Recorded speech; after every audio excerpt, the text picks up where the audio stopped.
Bonjour à toutes et tous. Bonjour Hugues de la Morandière. Bonjour Aurélien.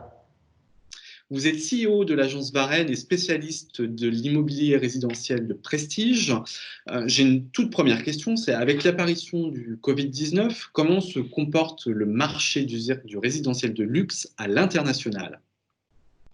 Alors notre partenaire Savills, qui a un réseau à l'échelle globale dans les principales capitales du monde, a mené une enquête au mois de juin intéressante qui révèle plusieurs informations qui ne sont pas en contradiction avec ce qui se passe en France.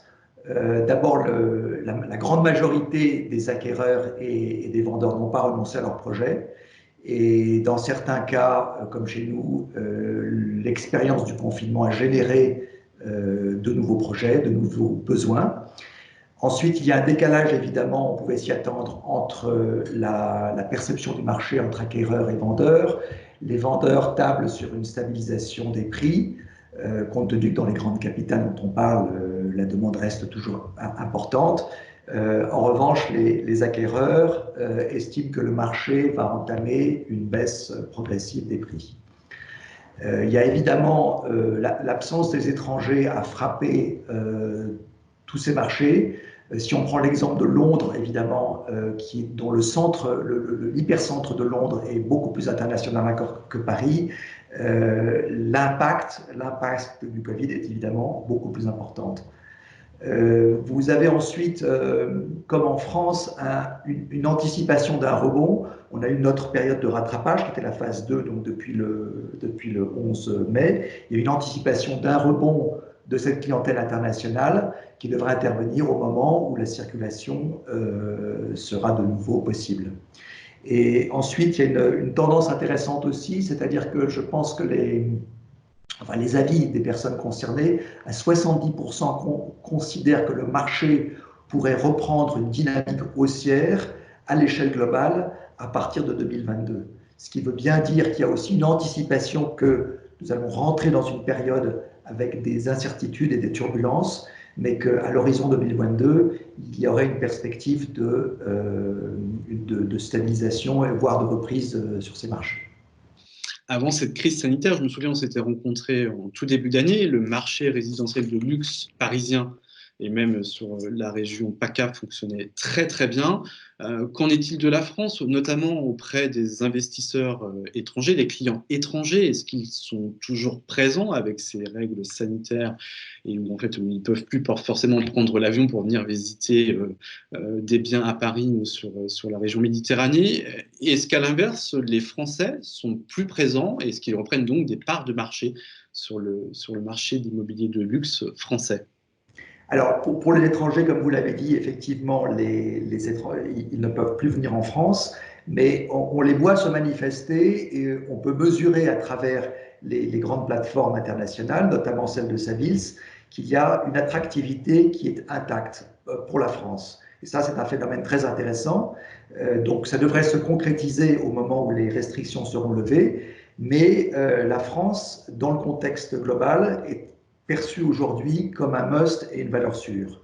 Donc, sur le site Savills, à proprement parler, les consultations ont bondi de 126% sur les 4 derniers mois par rapport à 2019. C'est donc un indice très clair que la France reste une cible de choix pour la clientèle internationale. Ensuite, alors les non-résidents qui étaient aussi concernés par ces restrictions, notamment des Français qui habitent Londres ou aux États-Unis, ont représenté pour nous, Varenne, 18% 18% des acquéreurs. Donc c'est un chiffre assez fort, je trouve, qui montre aussi que l'attractivité, enfin le désir de projets et de concrétisation en France reste très important.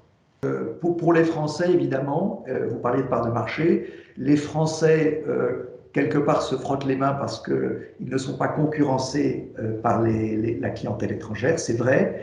Les Français sont très présents et une des caractéristiques du marché parisien, c'est qu'il est vraiment sur deux piliers. cette clientèle domestique et cette clientèle internationale, que certains pays et que certaines capitales, comme Londres par exemple, nous envient, parce que le centre de Paris reste somme toute assez parisien, ce qui n'est pas le cas de certaines villes étrangères.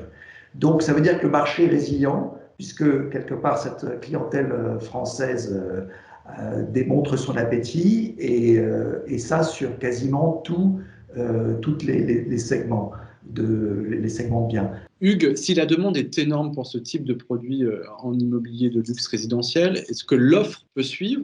C'est ça qui est intéressant et qui surprend aussi. On s'attendait à une vague d'attentisme du côté vendeur. Ce n'est pas le cas. Les vendeurs, pour des raisons différentes, les vendeurs mettent leurs biens à vendre sur le marché. Donc il y a évidemment les biens qui n'étaient pas vendus, qui n'ont pas pu être vendus pendant la période de confinement. Mais une fois encore, il y a de nouveaux projets ont provoqué des mises en vente de biens, donc de nouveaux mandats pour nous depuis le 11 mai. C'est ça qui est intéressant et qui n'était pas anticipé justement à la sortie du confinement. Et puis, alors c'est vrai aussi pour les vendeurs aussi, pour certains, il y a une anticipation d'une baisse potentielle du marché. Et donc, effectivement, côté vendeur, on se dit, il vaut mieux vendre aujourd'hui et racheter dans un an peut-être. Hugues, une dernière question à la veille d'une rentrée qu'on annonce noire au point de vue économique. Est-ce que cette crise, à la fois sanitaire, économique et sociale, peut-elle avoir un impact sur les prix en immobilier de résidentiel de luxe? Comment vous pouvez observer l'évolution des prix? Alors aujourd'hui, on est dans la phase 2, je dirais post-confinement, où on est sur une phase de plateau qui correspond à une période de rattrapage, de rebond du marché immobilier.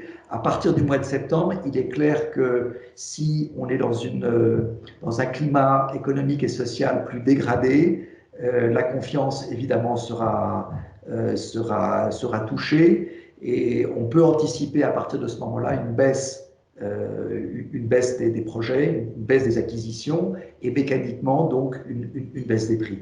Mais nous relativisons cette baisse. Ce serait, si on parle de 5 ou 10%, je pense que c'est une moyenne, c'est un scénario moyen, bien sûr.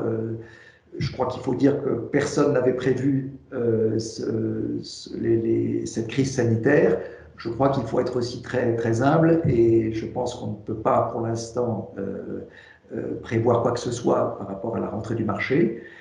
Cependant, je pense qu'on aura dès septembre et de manière plus complète en fin d'année, on aura une vision plus claire sur le marché.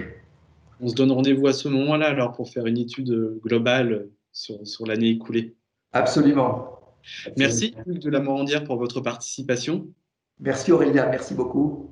Merci à vous de nous avoir suivis. À très bientôt sur BITV.